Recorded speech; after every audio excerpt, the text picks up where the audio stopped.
Giving honor to God, our Father, Lord, and Savior, Jesus Christ, the pastor of this great church. Amen. We honor our pastor for helping us with this engagement. Lord God, we ask that right now that we can just bow our heads in a moment of prayer. Kind Father, may the words of my mouth, the meditation of my heart be acceptable in thy sight. O Lord, my strength and my redeemer. Amen. Amen. All right, you probably should get out those Bibles. Amen. We're going to go to St. John, the 5th chapter. St. John, the 5th chapter.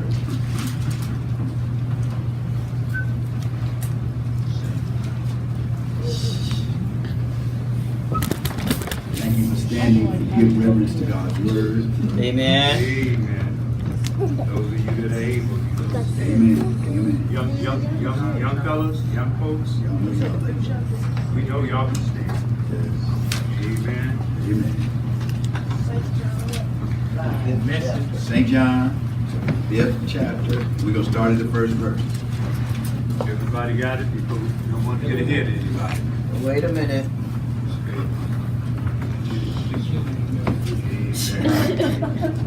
You got it? We'll wait on you. St. John can't be that close. You got to try to get closer to the middle. You got St. John? Okay. We'll wait on you.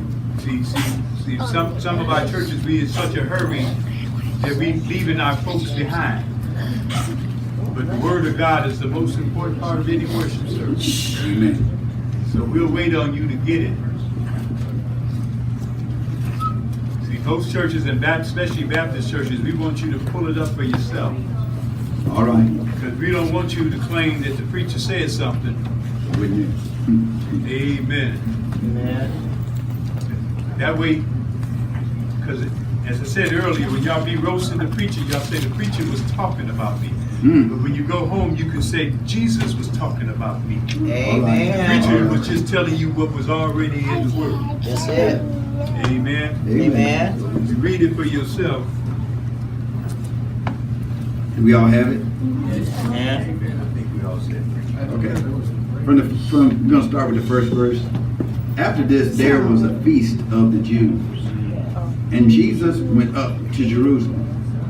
Now there is at Jerusalem by the sheep market a pool, which is called in the Hebrew tongue Bethesda, having 5 porches. In these lay a great multitude of impotent folk, of blind, halt, withered, waiting for the moving of the water. For an angel went down at a certain season into the pool and troubled the water. Yes. Whosoever then first after the troubling of the water stepped in was made whole of whatsoever disease he had. And a certain man was there which had an infirmity 38 years. When Jesus saw him lie, and knew that he had been now a long time in this case, he said unto him, Will thou be made whole? The impotent man answered, Sir, I have no man when the water is troubled to put me into the pool. But while I am coming, another steppeth down before me. Jesus said unto him, Rise, take up thy bed and walk. And immediately the man was made whole, and took up his bed and walked. And on the same day was the Sabbath. May God add a blessing to the reading of his word for the edification of our souls. You may be seated. Amen. Amen. Will thou be made whole? Will thou be made whole? All right. We find today that our text begins with a statement that says that after this, there was a feast of the Jews. Now, there were 3 feasts that were held during the year where everybody had to basically come home. All right. We don't know. It did not mention which one it was. It could have been Pentecost. It could have been Passover. It could have been one of the other feasts, but we really weren't directed to that, and I really don't think that it really gonna make a difference to what we had, and that it says now there in at Jerusalem by the sheep market was a pool. Yes, sir. For those who like history, in 1889 there was a archaeological find in Jerusalem where they took and dug up and found this pool. This pool was by dimensions like 180 feet by 30 feet deep. They found that it was probably watered or filled by an aqueduct. It would be the same thing as you took the gutters that was on this building and that you moved it all to where it would go into a certain place. So that when it rained, that rainwater would fill this pool. Yes. Now, as the story goes, that there were 5 porches, there were 5 landings where people were sitting, and probably during these times that there was a canopy over them to protect them from the sun. Yeah. Now, these people that were there, they were sick. Preacher. They wasn't just sick. They all had diseases. Some of them were blind. Some of them had all types of diseases Preacher. that they was waiting for I hear you. what they call the troubling of the water. All right. So now, there's not a lot of scriptural background to say that God was blessing people by jumping. Who was the first one to jump in? Well. But you know something? What I found out is God can bless people any way He wants to. Yeah. And you know something? There's some times that you could be looking for God to do it this way, but He'll do it this way. Yeah. All right. He don't hardly ever get it to where there's a formula that you can pass. So you know, I heard people they take and they order God. They have a formula as to if you do this, this, and this, and this, God will do it. God don't work very well by those programs. Come on. He don't work very well for that. He's not going to let us be able to have a formula. Then that way we can have whatever we want, whenever we want. And how you know that? How many people know that would just make us even worse than we are now? Lord Jesus. All right. So, My Lord. this place was called Bethesda. Yes, sir. All right, now it had these 5 porches, and these great multitudes was laying around it. I try to make it look like there's, if you can follow the picture in my mind, that you can see all these people all waiting, and it never was clear as to what the troubling of the water was. Whether it was some bubbling that just came up at one time, or whether it was a whirlwind and then all of a sudden at one time that there was something that was done to the water that made people want to jump in it first. They wanted to be in there first.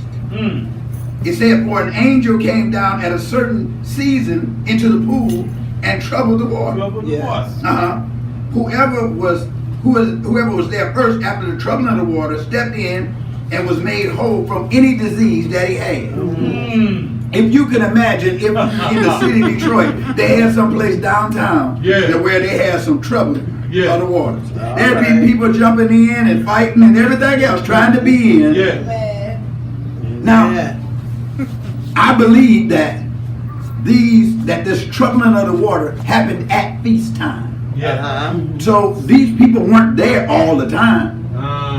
They was not there every day. This man was here for 38 years. He was not there, not every day. But when the season came for the troubling of the water, he found himself going there. All right. He found himself wanting to be there. All right. So now, the idea that he was there. Now, what you might want to think about is, why did Jesus pick out that one person? Now the book said there was a multitude of people there. Multitude. That's right, preacher. There's a multitude. Yes, sir. Now if you're following in your mind what I done told you, can you just imagine everybody? But they're looking in the water. All right. Jesus walked up to the man and said, would thou be made whole? Now that seems like a crazy question. Here, brother man is sitting there. Yes, he's sick. He been there for a long time. Yeah. First thing is, I wonder who told Jesus how long he had been there. Preacher. How did he know what suffering that?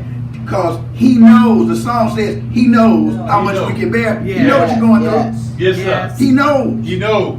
So he goes up to one person. Uh-huh. Now, there's been occasions where Jesus took him, went to places, and the people just crowded him. They thronged him. They just rushed him because they knew who he was. Yes, sir. None of these people could identify who Jesus was. My. Preacher. Jesus walked up, not to make a name up for himself. He walked up to him and said, hey, would you like to be made whole? Now, that may seem crazy, but there are some people who are on welfare. All right. Come on with it. Preach it. They don't want no job. They don't want to be healed of that. There's some people who want disability. Well, they don't want to be healed of that because then they may have to go back to work. Come on, preacher. All right. There are some people who begging was a lifestyle that was acceptable in this time. Just like, and it was respected. So there were some people who could take and they could be not just with a sign say we'll work for food. These people was, and now if I've been disabled that long, some of the people who came by the little gate where I would be at, they would know who it is. They said we gotta help Tony. I'm gonna save a little bit of money because Tony gonna be there. He's been there 38 years. Professional. Yeah, and people can be professional beggars and can make a living. They used to be a guy on 8 Mile, and I took him. One day I got off from work late, and I saw the guy riding in a Cadillac right next to me, and he was driving, and he was smoking cigarettes, and I was going, ooh-wee, and he was saying he was getting money for his children. Didn't have no house, and he riding in a Cadillac. There was no new Cadillac. But he was still riding in a Cadillac. So begging can be an honorable occupation. It can be honorable as far as people are concerned. All right. So now, Jesus, by his own mind, by the Spirit of God, because he was God, he could just take and wait a minute, you have a need. My. All right. So now, there is an attitude in church. Yes. The attitude is that you're here because you have hope. The problem is that sometimes you can be in a hopeless situation and believe that it can't be changed. So now the man believed that if he was the first one to get in the water, he could be healed. That's why he was there. Yes, sir. Okay? So now, but he was still hopeless. Now let's read some of his hopelessness. Come on, preacher. Yes, sir. And Jesus said, he said, sir, I have no man that when the water is troubled, that will put me in the pool. But while I am coming, another one stepped down before me. Now, I'm sure that in this person's mind, so now, since every year he's been there for 38 years, you kind of like know the order of service. Yeah. You kind of know how things gonna work. Yes, sir. See, so if you come to this church, then you know how you're gonna be doing things. All right. Well, at Bethesda, you just didn't know. You don't know the Bethesda rules. No. Now the rules here says the first one to get in the water after troubling of the water, he was gonna be healed. Yeah. You understand it? You got to find a way, Jesus, to make your little thing work in here with this water. Yes. Because then I can be healed. Now you have to realize that God does not do things the way you want him to. All right. Not all the time.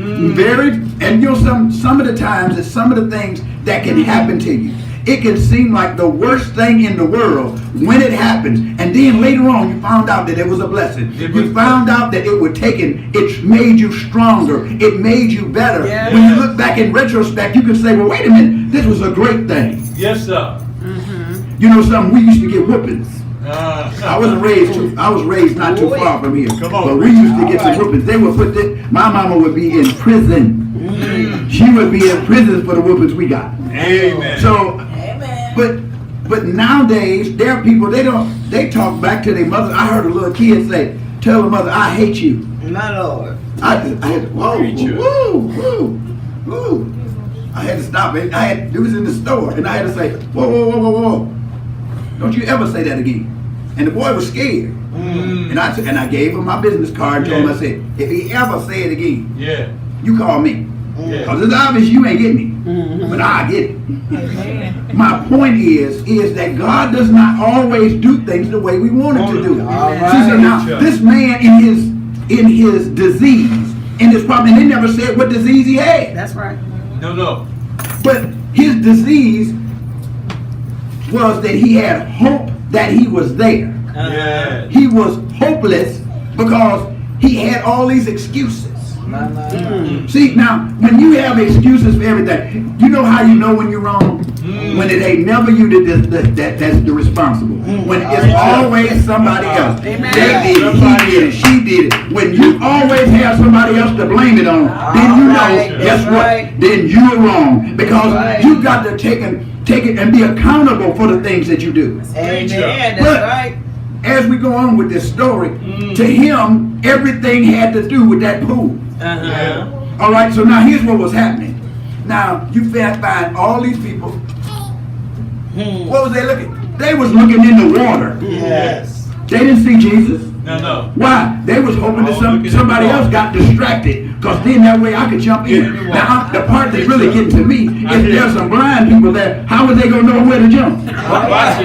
They may have jumped and landed on some concrete. And they said with nobody there, ain't nobody. All right. So somebody had to bring him there. Yes. He couldn't just run there. But he said that while I'm there, ain't nobody helping me. Can't nobody do nothing for me. Sometimes you have to do it for yourself. Sometimes you have to. I tell you, you better learn how to pray for yourself. That you gotta do. Because don't nobody know the problems that you have except for you. I see people getting in long lines. Just pray for me. Put some oil on me. Do something. Guess what? You better learn how to pray for yourself. Because nobody else knows the exact condition that you're in. This man knew about being sick for a long time. Now, as we look at the man himself, it wasn't like he was a great person. If you read the next chapter, one man took, as the young people says, that snitches get stitches. So now they caught up with this man. Yes, they did. After Jesus, now, excuse me, I'm getting ahead of myself. Let me tell you the 3 words he said to him. He said, rise, take up your bed, and walk. Now, for a person that's been not walking, not running, not doing anything for 38 years, rise, take up your bed, and then walk. Now, I guess now we had to have an explanation. Because I'm gonna tell you something.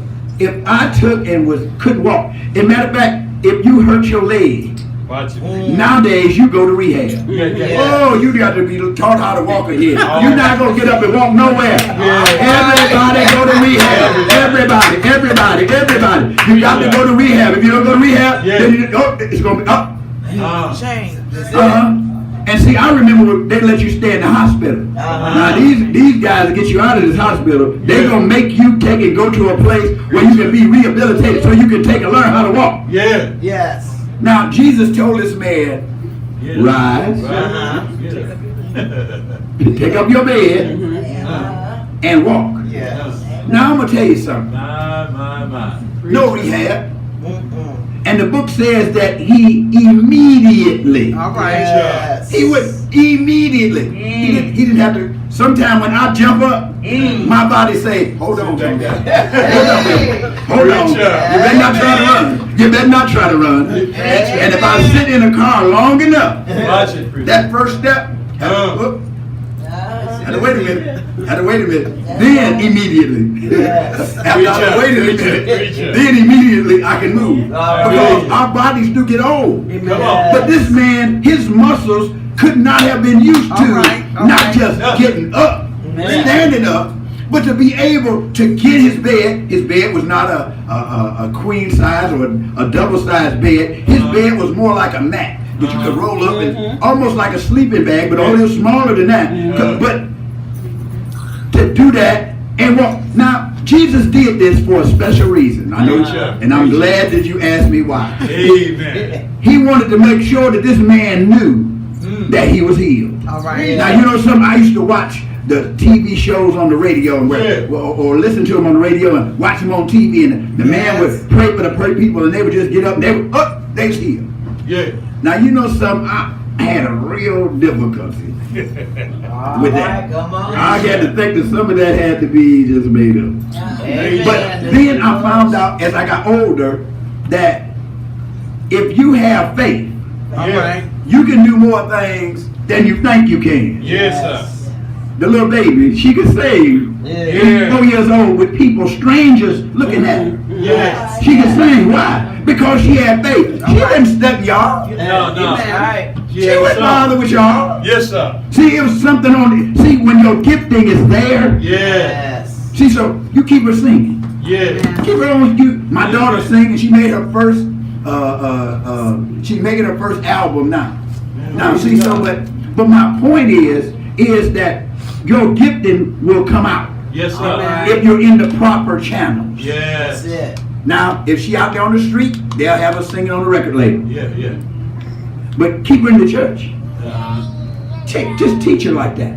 That's wonderful. Let me go. Let me move on. Help yourself, preacher. Help yourself. Okay, so now immediately the man was made whole and took up his bed and walked. Yeah. Now, on the same day was the Sabbath. Now, somebody say, uh-oh. Yeah, so now we get the church people. Yeah. So now my man picks up his bed and start walking. So now he going home. Yeah. He going home. Yeah. He walking. Yeah. I'm in good shape. And once he had started walking and made it past the door and he didn't fall back down, he said, hey. So now he on his way. The church people, it said that the people, it was the Jews, it was the Pharisees, it was the high up church people. Yeah. They took and said to him, hey, wait a minute. You're not supposed to be carrying no bed today. It's a Sabbath day. Well. He said, well, hey, I don't know. I don't know. The man who healed me told me to rise, pick up my bed, and walk. And that's what I'm doing. Preacher. Now, that's what that man told me. He told They said, well, what was his name? I don't know. I don't know what his name was. That's what it said. I don't know. Yeah.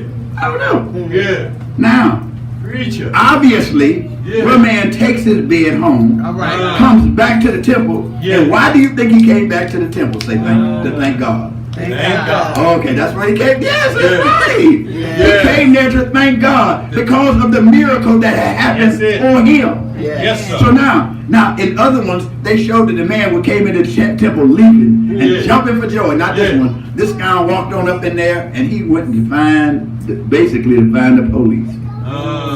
So he wanted to find out what he told him. That's in the next chapter. Yes, sir. He told him, said, well, wait a minute, I know who that guy is that healed me. His name Jesus.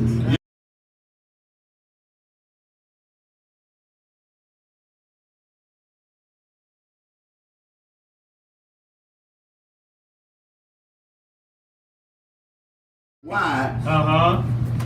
Jesus picked him.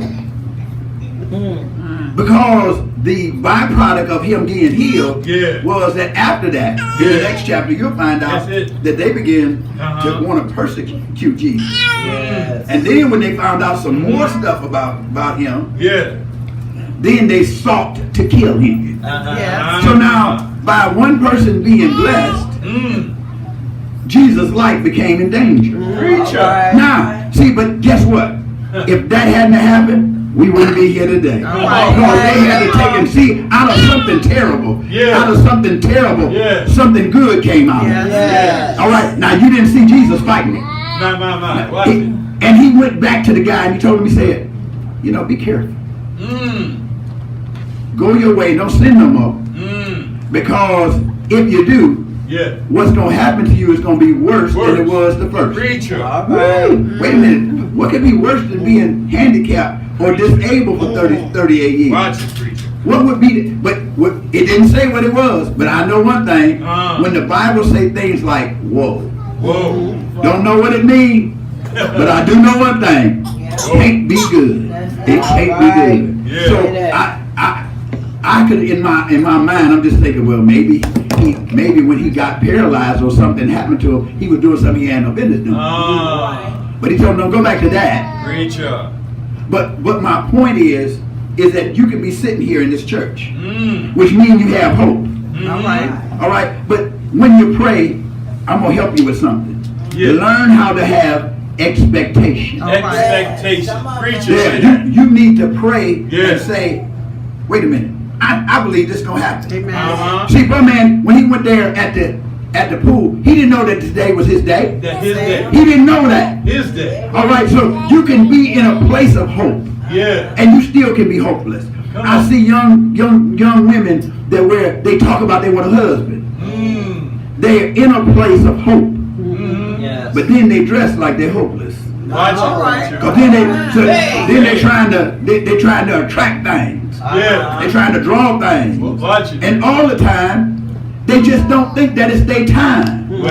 But have hope. You have to know. See, so now, ask yourself the question.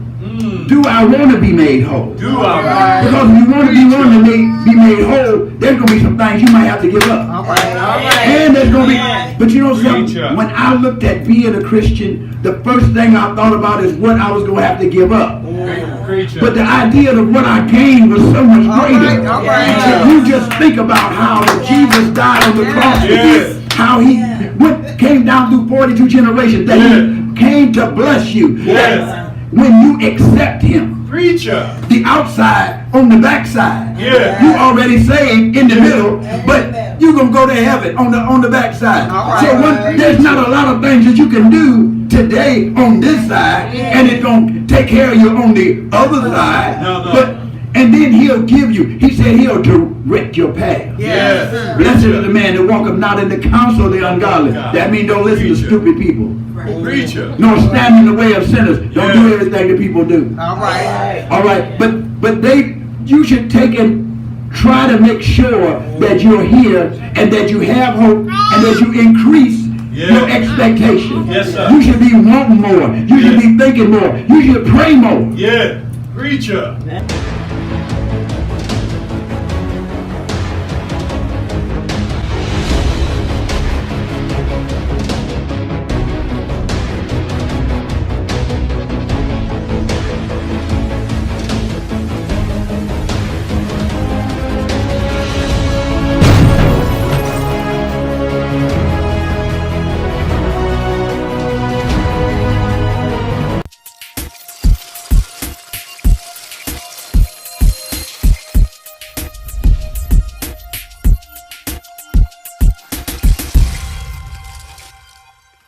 What's up, everybody? This is your girl, Vicki Winans, and you're watching Bell Global Network. My name is Mike Duggan, and I'm watching the Bell Global Network. Hey, keep it locked. It's your boy D. Hattie watching the Bell Global Network. You know how it is. Hi, I'm Charlie Langton, and you're watching the Bell Global Network. Hi, this is Martha Reeves, and you're watching Bell Global Network. Hi, everybody. I'm telling you, everything that happened to me that was good, God did it. I'm Evelyn Turrentine, AG, and you're watching the Bell Global Network. This is Pastor D. Alexander Bullock of Preachers of Detroit, and you're watching the Bell Global Network. This is Bishop Edgar Van of Second Ebenezer Church in Detroit, Michigan, and you're watching the Bell Global Network. Hi, I'm Bernadette Stannis. You know me best as Thelma from the TV show Good Times, and you are watching Bell Global Network.